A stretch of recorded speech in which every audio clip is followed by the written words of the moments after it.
안녕하세요. 저희가 지금 어떻게 성경을 선교적으로 읽을까 이 얘기를 이제 계속 해오고 있는데, 지난번에는 사도행전을 어떻게 선교적으로 읽을까 하는 얘기를 주로 나눴습니다. 이제부터는 다니엘서를 어떻게 선교적으로 읽을까를 여러분들과 한번 생각해 보려고 하는데, 다니엘서는 아주 선교적인 책입니다.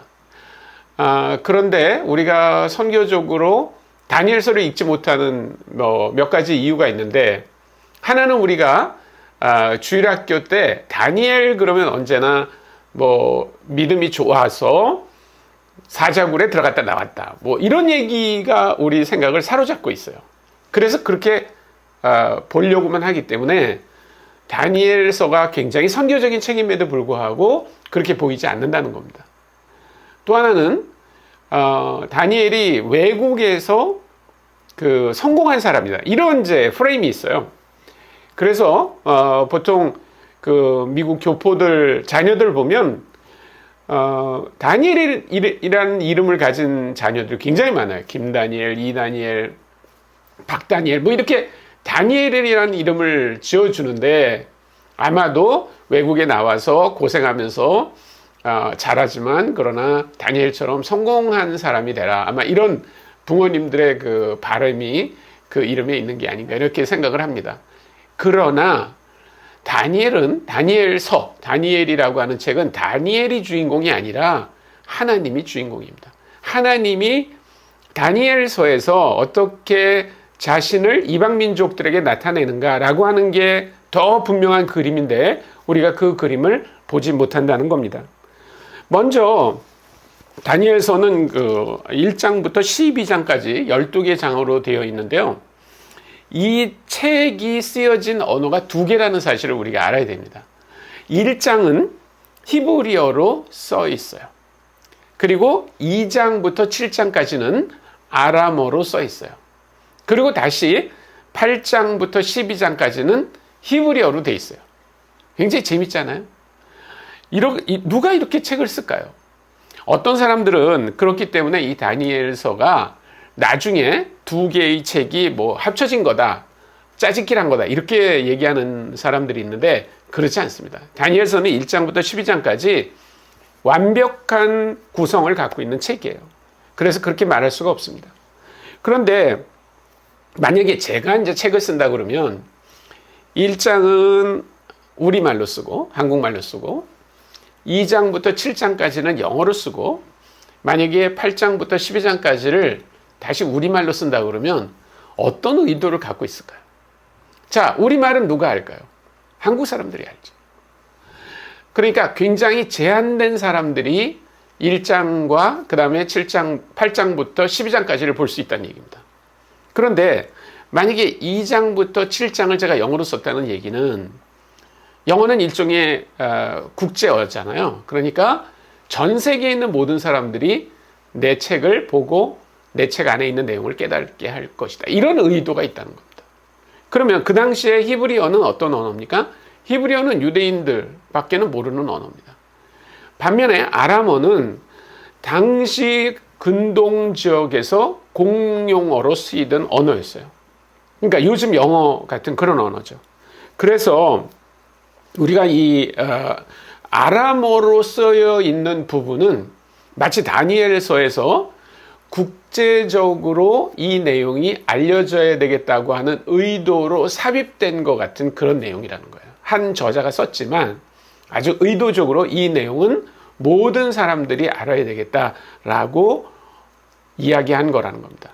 그래서 이 다니엘서에 있는 내용 자체가 굉장히 그런 면에서 어떤 히브리어를 하는 사람들이나 혹은 유대인이나 혹은 이스라엘 자손들만을 대상으로 한 게 아니라 모든 민족들에게 알게 하기 위한 내용이 이 안에 포함되어 있다는 사실을 우리가 알 필요가 있습니다. 그러니까 그런 면에서 굉장히 선교적인 책이다라고 말할 수 있죠. 1장부터 12장까지의 내용을 제가 간략히 말씀을 드리겠습니다. 가능하면 여러분들이 이 영상을 보시면서 사실은 시간 나실 때 다니엘서를 직접 읽어보시는 게 중요합니다.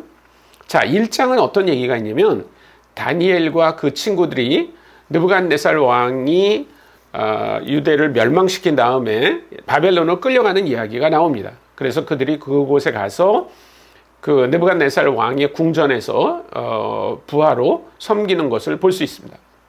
2장은 느부갓네살 왕이 꿈을 꿉니다. 근데 그 꿈이 아주 이상한 꿈이었어요.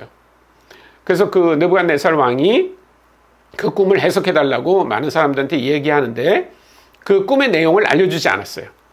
그러니까 한번 생각해 보십시오. 누가 어떤 사람의 꿈을 해몽한다고 그럴 때 그 사람이 꾼 꿈의 내용을 알지 못하는데 어떻게 그 꿈을 해몽하겠어요. 그래서 그 꿈을 해몽해야 되는 그 신하들을 전부 죽이겠다고 하자 다니엘이 나서서 그 꿈을 해몽해 드립니다. 근데 그 꿈의 내용이 뭐냐면 그 큰 신상을 보았는데 그 신상이 4파트로 되어 있습니다. 그래서 맨 위는 금으로, 그 다음에 가슴 부분은 은으로, 그 다음에 이 허벅지 부분은 노쇠로, 그리고 아래는 철로 되어 있는 그런 꿈을 꾸게 되는데 그 꿈의 마지막에 공중에 돌멩이가 와서 그 동상을, 그 신상을 부숴버리는 그런 내용이었어요. 근데 그거를 다니엘이 해석을 해드립니다. 근데 그 내용은 사실 하나님이 이 세상에 대해서 어떤 생각을 갖고 있는가 하는 내용이에요. 자, 3장에는 느부갓네살 왕이 금으로 만든 신상을 세워놓고 절하라고 그럽니다. 그래서 다니엘의 세 친구가 절하지 않아서 풀무불에 들어갔다가 나오는 그런 내용입니다. 자, 4장은 느부갓네살 왕이 다시 꿈을 꿉니다. 근데 어떤 꿈을 꾸냐면 큰 나무, 하늘까지 닿는 그런 나무가 있었는데 그 나무가 배임을 당하는 그런 꿈을 꿔요. 그래서 또 다시 다니엘을 불러다가 그 꿈을 해석해 달라고 그럽니다. 근데 다니엘은 그 꿈을 해석을 해주는데 그것은 느부갓네살 왕이 교만해서 하나님으로부터 벌을 받아 권좌에서 물러났다가 겸손해지면 다시 하나님께서 돌아오게 하겠다라고 하는 꿈을 해몽해주고 그 꿈은 그대로 이루어집니다. 5장은 느부갓네살 왕의 사실은 손자인데 이 다니엘서에서는 이제 아들이라고 표현되어 있지만 그 손자가 또 교만해서 왕궁에서 이제 연회를 베풉니다. 한 1000명 정도의 귀족들을 초청해서 연회를 베푸는데 그때 기고만장해서 느부갓네살 왕이 예루살렘 성전에서 약탈해왔던 그 금으로 만든 하나님 앞에서만 드려야 되는 그 잔으로 이제 술을 마시고 하는 그런 일이 벌어집니다. 그래서 벽에 손이 나타나서 이제 글씨를 쓰죠. 그 글씨가 무슨 뜻인지 몰라 다니엘이 또 해석을 해주고 그 글씨의 내용은 뭐냐면 벨사살 왕이 아주 교만해서 하나님이 그를 치신다는 내용이고 또 그 예언도 그대로 이루어집니다. 자, 6장에는 우리가 잘 알고 있는 다니엘이 이제 사자굴에 들어갔다 나오는 얘기가 있는데 그 얘기를 통해서 어떤 일이 일어나는가 하는 게 이제 굉장히 중요한 내용이고요. 7장은 다시 다니엘이 이제 환상을 봅니다. 근데 바다에서 4 짐승이 올라오는 그런 환상을 보는데 그 환상과 이 2장에서 느부갓네살 왕이 꿈에 봤던 그 신상의 4파트와 굉장히 비슷한 의미를 갖습니다. 자, 8장에는 숫 양과 숫 염소가 싸우는 얘기가 나오고요. 9장에는 다니엘이 기도하는 얘기가 나오고 그 다음에 10장부터 12장까지 3장은 대환란이 일어나고 전쟁이 일어나고 그리고 어떻게 종말이 이루어지는가에 대한 환상을 이렇게 이야기하고 있습니다.